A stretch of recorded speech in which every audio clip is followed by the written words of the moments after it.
To avoid future payment blocks on iCloud, it is essential to manage your account and payment methods effectively.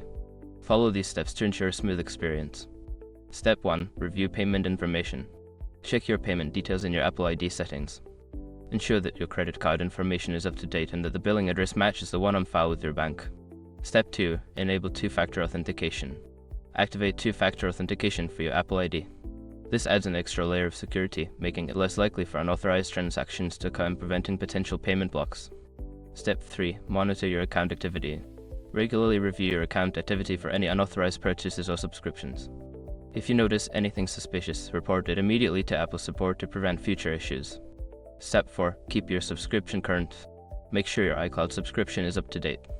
If you're using a free trial or a limited plan, consider upgrading to avoid interruptions in service that could lead to payment blocks. Step 5. Contact Apple support. If you encounter any issues or have questions about your payment methods, reach out to Apple support.